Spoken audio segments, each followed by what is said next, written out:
제 진료실을 찾아오셨던 74세 김순옥 어르신 이야기를 들려드릴게요. 이분은 동네 산악회에서도 대장 노릇을 하실 정도로 기운이 넘치던 분이셨습니다. 매년 빠짐없이 검진을 받으셨고 불과 6개월 전에도 모든 수치가 정상이라는 성적표를 받으셨죠. 그런데 어느 날부터인가 부쩍 소화가 안 되고 몸이 천근만근이라며 저를 찾아오셨습니다. 정밀 검사를 진행해 보니 간암이라는 충격적인 결과가 나왔습니다. 김순옥 어르신은 제 손을 붙잡고 통곡하셨습니다. 선생님, 국가에서 시키는 대로 검사도 다 받았고 다 정상이라는데 왜 갑자기 이런 일이 생기냐며 억울해하셨죠. 여러분, 암세포라는 녀석은 정말 지독합니다. 세포 하나가 2개가 되고 4개가 되는 과정을 수만 번 반복해서 겨우 1mm 크기가 되는 데만 해도 수년에서 길게는 10년이라는 시간이 걸립니다.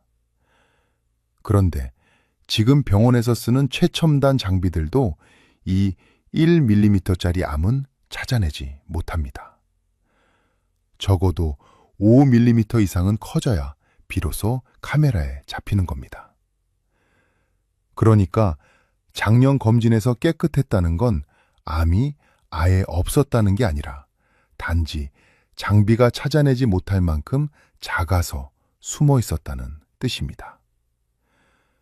우리나라 통계를 보면 정말 무섭습니다. 한국인 3명 중 1명은 평생 한 번은 암을 만난다고 하죠.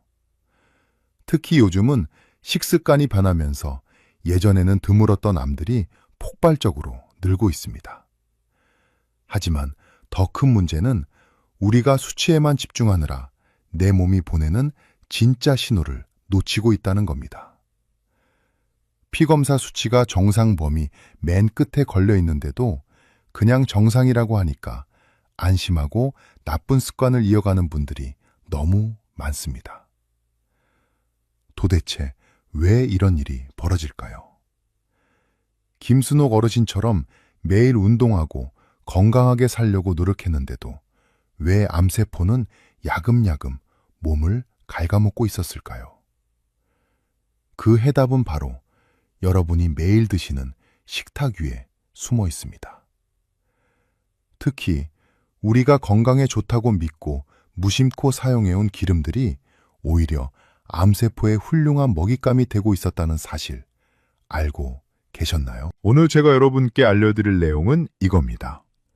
암세포가 절대로 발붙이지 못하도록 몸속 토양을 완전히 바꾸는 방법입니다. 암세포가 가장 싫어하는 환경을 만드는 비결, 그리고 올리브 오일보다 항암 효과가 수십 배는 더 강력하다고 알려진 우리 주변의 놀라운 기름에 대해 말씀드리겠습니다. 김순옥 어르신이 다시 배낭을 메고 산에 오르실 수 있게 된 결정적인 전환점이 무엇인지 궁금하지 않으십니까? 지금 여러분의 몸속에서도 보이지 않는 암의 씨앗들이 자라고 있을지 모릅니다. 하지만 오늘 제가 드리는 말씀만 제대로 이해하고 실천하셔도 그 씨앗들을 말려 죽일 수 있습니다. 병원에서 가르쳐주지 않는 진짜 건강 지키는 법 이제 시작합니다. 오늘 이야기가 여러분과 소중한 가족의 생명을 지키는 골든타임이 될 것입니다. 내용이 기대되신다면 아래에 있는 좋아요 버튼 한번 꾹 눌러주시고요. 댓글창에 기대라는 2글자만 남겨주세요. 여러분의 따뜻한 응원 한마디가 제가 더 귀한 정보로 찾아오는데 큰 힘이 됩니다. 자, 이제부터는 김순옥 어르신을 절망에 빠뜨렸던 그 진짜 범인들을 하나씩 색출해 보겠습니다. 도대체 무엇이 우리 몸속 암세포의 덩치를 키우고 있었던 걸까요? 여러분이 건강을 위해 했던 행동들이 사실은 암세포에게 잔치상을 차려준 꼴이었다면 믿으시겠습니까? 지금부터 제가 드리는 말씀을 들으시면 아하, 그래서 그랬구나 하고 무릎을 치시게 될 겁니다. 첫 번째로 여러분이 가장 먼저 실천하셔야 할 것은 연기가 날 때까지 기름을 달구는 조리법을 당장 멈추는 것입니다. 우리가 흔히 전을 부치거나 튀김을 할 때 팬에 기름을 두르고 연기가 폴폴 날 때까지 기다리곤 하죠. 하지만 그 연기가 나는 순간 여러분의 식탁 위에는 1급 발암물질인 벤조피렌이 쏟아져 나오게 됩니다. 이 성분은 담배 연기나 자동차 배기가스에 들어있는 독성 물질과 맞먹을 정도로 치명적입니다. 기름의 온도가 200도 넘게 올라가면 원래 몸에 좋았던 성분들이 순식간에 암을 유발하는 도구로 변해버립니다. 김순옥 어르신도 알뜰하게 살림하신다며 명절 때 쓰고 남은 기름을 버리지 않고 몇 번씩 다시 사용하셨다고 합니다. 기름을 재사용하면 이 발암물질의 농도는 기하급수적으로 높아집니다. 결국 어르신은 가족을 위한 맛있는 음식을 만든다고 생각하셨지만 실제로는 암세포에게 강력한 성장 촉진제를 먹이고 계셨던 겁니다. 두 번째로 마트에서 흔히 사서 쓰시는 옥수수유나 콩기름처럼 오메가6 지방산이 너무 많은 기름들을 식탁에서 치우셔야 합니다. 오메가6 자체가 나쁜 것은 아니지만 문제는 우리 식단에서 그 양이 너무나도 압도적이라는 사실입니다. 우리 몸속에는 오메가3과 오메가6이 적절한 비율을 맞춰야 건강이 유지됩니다. 그런데 이 균형이 깨지고 오메가6이 과해지면 우리 몸은 만성 염증 상태가 됩니다. 암세포는 이 염증이라는 토양을 세상에서 가장 좋아합니다. 염증이 생기면 혈관이 빽빽하게 만들어지면서 암세포에게 영양분을 나르는 고속도로가 뚫리게 됩니다. 암세포가 마음 놓고 퍼져나갈 수 있는 최적의 환경을 여러분의 기름병이 만들고 있었을지도 모른다는 뜻입니다. 세 번째로 흰 쌀밥과 밀가루 그리고 달콤한 설탕을 오늘부터 당장 끊어내셔야 합니다. 노벨상을 받은 학자들이 이미 밝혀낸 진실이 있습니다. 바로 암세포는 포도당에 중독되어 있다는 사실입니다. 우리 정상세포는 산소를 이용해 깨끗하게 에너지를 만들지만 암세포는 산소가 있든 없든 오직 포도당을 발효시켜서 생존합니다. 마치 막걸리를 빚을 때 효모가 당분을 먹고 거품을 내는 것과 똑같은 원리입니다. 그래서 병원에서 암을 찾는 검사인 PET-CT도 우리 몸속에서 포도당이 어디로 우르르 몰려가는지를 촬영해서 암덩어리를 찾아내는 겁니다. 김순옥 어르신은 평소 밥심으로 사신다며 흰쌀밥을 고집하셨고 식후에는 꼭 달콤한 과일이나 믹스커피 한 잔을 즐기셨습니다. 그 달콤한 순간마다 혈액 속에는 포도당이 넘쳐났고 암세포는 그 당분을 개걸스럽게 먹어치우며 덩치를 키웠던 것입니다. 특히 설탕이 들어간 음식을 고온에서 구우면 당 독소라는 것이 만들어지는데 이것이 잠자고 있던 암세포의 스위치를 강제로 켜버리는 아주 위험한 방화범 역할을 합니다. 제 설명을 들으시던 김순옥 어르신은 얼굴이 하얗게 질리셨습니다. 선생님, 저는 그저 식구들 맛있게 먹이고 저도 기운 차리려고 잘 챙겨 먹은 것뿐인데 그게 다 암세포를 키우는 일이었다니 믿기지가 않습니다. 라고 말씀하시며 눈시울을 붉히셨죠. 여러분도 지금 혹시 가슴이 철렁하지 않으신가요? 하지만 걱정하지 마십시오. 잘못된 것을 알았다면 지금부터 바로잡으면 됩니다. 내 몸을 망치던 범인을 잡았으니 이제는 내 몸을 지키는 구원투수를 등판시킬 차례입니다. 오늘 이 정보는 여러분뿐만 아니라 사랑하는 가족과 친구분들에게도 생명줄이 될 수 있습니다.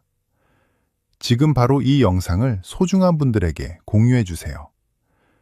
여러분이 누른 공유 버튼 하나가 암의 위협으로부터 누군가를 구하는 가장 값진 선물이 될 것입니다. 자, 이제 위험한 것들을 낱낱이 파헤쳐 보았으니 이제는 반대로 암세포의 숨통을 끊어버리고 우리 몸의 면역력을 다시 끌어올릴 최고의 해결책들을 알아볼 차례입니다. 앞서 보신 김순옥 어르신께서 병실에서 저를 붙잡고 물으셨던 그 간절한 질문에 대한 답이기도 합니다. 선생님, 이제 저는 무엇을 먹어야 다시 산에 오를 수 있을까요? 하시던 그 물음에 제가 가장 먼저 처방해드린 것은 바로 우리 주변에서 쉽게 구할 수 있는 생명의 기름들이었습니다. 첫 번째로 여러분이 매일 아침 반드시 챙겨 드셔야 할 것은 저온에서 짜낸 냉압착 들기름입니다. 값비싼 수입 오일보다 우리 몸에 훨씬 강력한 방패가 되어주는 것이 바로 이 들기름입니다. 들기름 속에는 알파 리놀렌산이라고 불리는 오메가3 지방산이 무려 60% 넘게 들어있습니다. 이것이 우리 몸속에 들어가면 마치 불을 끄는 소방관처럼 만성염증을 잠재우는 강력한 항염작용을 시작합니다. 아까 제가 암세포는 염증이라는 토양에서 쑥쑥 자란다고 말씀드렸죠? 들기름의 오메가3은 그 토양을 암세포가 도저히 살 수 없는 척박한 땅으로 바꿔버립니다. 실제로 유럽과 미국의 연구 결과를 보면 이 성분을 꾸준히 섭취한 사람들은 대장암이나 전립선암에 걸릴 확률이 40% 가까이 줄어든다는 데이터가 있습니다. 암세포가 주변 혈관을 끌어들여 영양분을 가로채려는 시도를 이 들기름 성분이 원천적으로 차단해버리기 때문입니다. 다만 한 가지 꼭 기억하셔야 할 점은 반드시 섭취할 때 가열하지 않고 생으로 드셔야 한다는 것입니다. 뜨거운 열이 가해지면 이 귀한 성분들이 파괴될 뿐만 아니라 오히려 몸에 해로운 성분이 생길 수 있으니 꼭 나물을 무치거나 공복에 한 스푼 그대로 드시는 방법을 선택하십시오. 두 번째로, 요리할 때 사용하는 기름을 코코넛 오일로 바꾸는 결단이 필요합니다. 코코넛 오일은 일반적인 기름과는 구조 자체가 완전히 다른 아주 특별한 녀석입니다. 중쇄 지방산이라고 불리는 짧은 분자사슬로 이루어져 있는데 이것이 왜 암 환자분들에게 기적의 에너지가 되는지 아십니까? 바로 암세포는 이 기름을 에너지로 전혀 사용할 수 없기 때문입니다. 암세포는 오직 포도당만을 먹고 자라는 편식쟁이입니다. 하지만 코코넛 오일은 암세포는 굶겨 죽이면서 우리 몸의 정상세포에게는 즉각적인 활력을 불어넣어줍니다. 특히 암투병 중에 기력이 급격히 떨어지고 근육이 녹아내리는 악액질 현상으로 고생하시는 분들에게 이 코코넛 오일은 그야말로 생명줄과 같습니다. 환자 본인은 기운을 차리면서도 암세포에게는 단 한 방울의 먹이도 주지 않는 전략적인 식사가 가능해지는 것입니다. 또한 코코넛 오일은 다른 식물성 기름과 달리 열에 매우 강해서 볶음 요리를 할 때 발암물질 걱정 없이 안전하게 사용할 수 있다는 큰 장점이 있습니다. 세 번째로, 우리 몸의 세포를 정화하고 독소를 배출하기 위해 히포크라테스 스프를 꾸준히 마셔야 합니다. 이 스프는 감자와 당근, 그리고 샐러리와 마늘 같은 채소들을 푹 고아서 만드는데 그 핵심 원리는 세포 안팎의 칼륨과 나트륨 균형을 바로잡는 데 있습니다. 암이 생긴 몸은 세포 안으로 나트륨이 밀고 들어와 세포가 퉁퉁 붓고 산소가 공급되지 않는 최악의 상태가 됩니다. 암세포는 산소가 없는 어둡고 습한 환경을 좋아하는데 이 스프를 마시면 엄청난 양의 칼륨이 세포 속으로 들어가면서 나쁜 소금기를 밖으로 밀어내버립니다. 세포의 부종이 빠지고 맑은 산소가 공급되기 시작하면 암세포는 질식할 것 같은 고통을 느끼게 됩니다. 마치 꽉 막혔던 하수구를 뻥 뚫어주는 것처럼 우리 몸의 대사 기능을 정상으로 돌놓는 과정입니다. 김순옥 어르신께서도 처음에는 이 스프 맛이 밍밍하다고 하셨지만 며칠 지나지 않아 몸이 가벼워지고 얼굴색이 밝아지는 것을 보며 저에게 정말 고맙다고 몇 번이나 인사하셨습니다. 여러분, 희망이 보이지 않으십니까? 내 몸속 환경을 암세포가 싫어하는 상태로 만드는 것은 결코 멀리 있지 않습니다. 오늘 제가 말씀드린 이 세 가지만 제대로 실천하셔도 여러분의 몸은 암이라는 불청객을 스스로 밀어낼 수 있는 무적의 요새가 될 것입니다. 오늘 영상이 여러분의 건강한 삶에 큰 희망이 되었다면 지금 바로 구독 버튼과 알림 설정 버튼을 꾹 눌러주세요. 앞으로도 저는 여러분의 주치의가 되어 암을 이기고 활기찬 노후를 보낼 수 있는 가장 정확하고 명쾌한 방법들을 끊임없이 연구해서 들려드리겠습니다.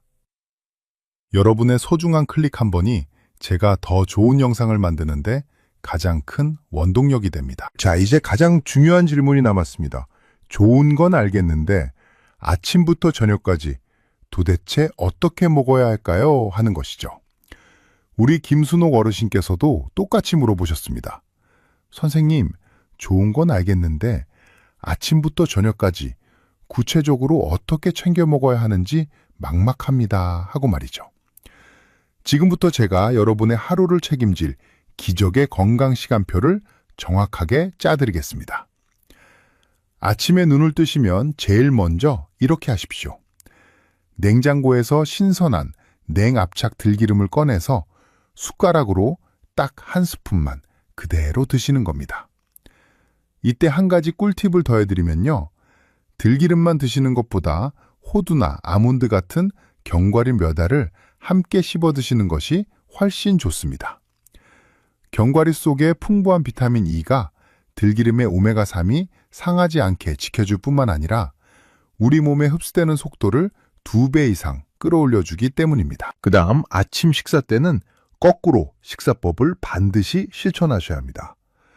밥그릇부터 들지 마시고 먼저 접시에 담긴 푸른 채소들을 충분히 드십시오. 상추나 깻잎도 좋고 오이나 토마토도 훌륭합니다. 채소를 먼저 드시면 그 속에 든 식이섬유가 장벽에 마치 그물을 치는 것과 같은 역할을 합니다. 그 뒤에 단백질 반찬을 드시고 맨 마지막에 밥을 드시면 나중에 들어오는 당분이 혈액 속으로 급격히 쏟아지는 것을 막아줍니다. 암세포가 파티를 열지 못하게 혈당의 문을 걸어 잠그는 것입니다. 점심과 저녁도 이 원칙을 꼭 지키십시오. 요리하실 때 볶거나 굽는 과정이 필요하다면 반드시 코코넛 오일을 사용하시고 연기가 날 정도로 너무 센 불은 피하는 것이 좋습니다. 들기름은 열에 약하니 절대 가열하지 마시고 다 만들어진 나물에 살짝 뿌리거나 샐러드 드레싱으로만 활용하십시오. 오후에 추출하실 때는 미리 준비해둔 히포크라테스 스프를 따뜻하게 한 컵 마시는 것으로 영양을 보충하면 완벽합니다. 김순옥 어르신은 이 루틴을 시작하고 처음 2주 동안은 평생의 습관을 바꾸는 게 참 힘들다고 하셨습니다.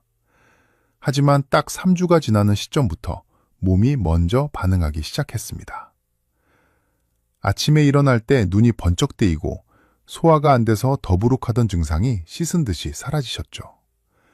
무엇보다 등산할 때 예전처럼 숨이 차지 않는 것을 느끼며 얼굴에 다시 웃음꽃이 피기 시작하셨습니다. 그런데 여러분 중에 이런 궁금증이 생기시는 분들 계실 겁니다. 제가 진료실에서 가장 많이 듣는 질문 3가지만 딱 골라서 답해 드릴게요. 첫 번째는 들기름 보관은 어떻게 해야 하나요? 하는 질문입니다. 들기름은 빛과 공기에 아주 예민한 녀석입니다. 반드시 불투명한 병에 담아 냉장 보관하시고 뚜껑을 꼭 닫아주셔야 합니다. 특히 한꺼번에 많이 사지 마시고 한 달 안에 다 드실 수 있는 적은 양을 자주 사서 신선하게 드시는 것이 최고입니다. 만약 들기름에서 쓴맛이 나거나 비린내가 심해졌다면 아까워하지 말고 당장 버리셔야 합니다. 그건 이미 독이 된 기름이니까요. 두 번째는 하루에 얼마나 먹어야 적당한가요? 하는 것입니다. 들기름과 코코넛 오일 모두 하루에 1스푼에서 2스푼 정도면 충분합니다. 아무리 좋은 기름이라도 너무 많이 드시면 열량이 높아져서 오히려 몸에 부담을 줄 수 있습니다. 과유불급이라는 말처럼 적당한 양을 매일 꾸준히 드시는 것이 훨씬 효과적입니다. 마지막 세 번째는 올리브 오일은 먹으면 안 되나요? 하는 질문입니다. 아닙니다. 올리브 오일도 아주 훌륭한 기름입니다. 혈관 건강을 위해서는 올리브 오일도 병행해서 드시면 좋습니다. 다만 오늘 제가 강조하는 들기름은 암세포가 만드는 염증을 잡는 데 특화된 녀석이니 용도를 구분해서 함께 활용하시라는 말씀을 드리고 싶습니다. 여러분, 오늘 제가 알려드린 이 루틴이 처음에는 조금 낯설고 번거로울 수 있습니다. 하지만 우리 김순옥 어르신처럼 딱 3주만 눈 딱 감고 실천해 보십시오. 내 몸이 스스로 암세포를 밀어내고 활력을 되찾는 그 놀라운 변화를 여러분도 직접 경험하시게 될 겁니다. 지금 이 영상을 보고 계신 분들 중에서 오늘부터 당장 이 기적의 루틴을 시작해 보겠다 하시는 분들은 댓글에 실천이라는 두 글자나 숫자 2를 남겨주세요. 여러분의 그 작은 다짐이 건강한 노후를 만드는 첫걸음이 될 것입니다. 또한 댓글로 서로 응원의 한마디를 나누어 보세요. 혼자 하면 어렵지만 우리 함께하면 끝까지 해낼 수 있습니다. 여러분의 간절한 댓글 하나하나가 누군가에게는 포기하고 싶었던 건강을 다시 붙잡는 큰 용기가 됩니다. 제가 여러분의 댓글을 보며 함께 응원하겠습니다. 여러분, 오늘 저와 함께 긴 시간 동안 우리 몸을 지키는 소중한 지혜를 나누어 주셔서 진심으로 감사합니다. 암이라는 무거운 주제였지만 우리가 어떻게 대처하느냐에 따라 충분히 이겨낼 수 있다는 희망을 발견한 귀한 시간이 되셨기를 바랍니다. 이제 마지막으로 오늘 공부한 내용을 핵심만 딱 3가지로 정리해드리겠습니다. 첫째, 나쁜 기름과 정제 탄수화물을 식탁에서 치워 암세포의 먹이사슬을 끊어내는 것입니다.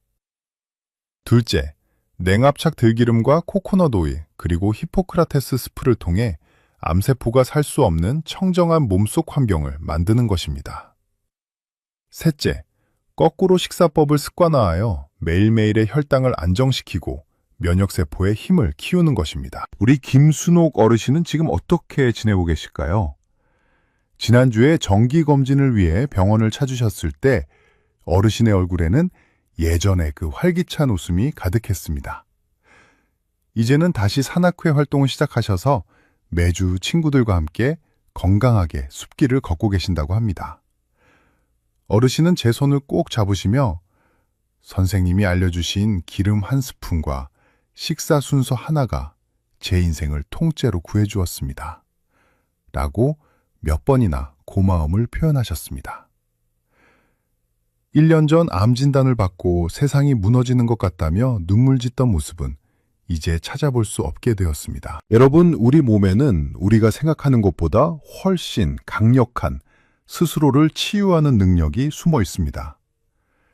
암세포가 무서운 것이 아니라 우리 몸이 그 암세포를 이겨내지 못할 만큼 약해져 있는 것이 진짜 문제입니다. 하지만 오늘부터 여러분이 식탁 위에 작은 것 하나부터 바꿔나간다면 여러분의 몸은 반드시 그 노력에 응답할 것입니다. 거창한 약이나 비싼 보양식을 찾아다니기보다 오늘 마트에서 사온 신선한 들기름 한 병이 여러분의 100세 인생을 지키는 가장 강력한 보약이 될 수 있습니다. 저 역시 여러분이 끝까지 건강을 잃지 않고 소중한 가족 곁에서 행복한 노후를 보내실 수 있도록 항상 최신 의학 정보를 공부하며 곁을 지키겠습니다. 오늘 제가 전해드린 이 작은 씨앗이 여러분의 삶 속에서 건강이라는 큰 나무로 자라나기를 진심으로 기원합니다.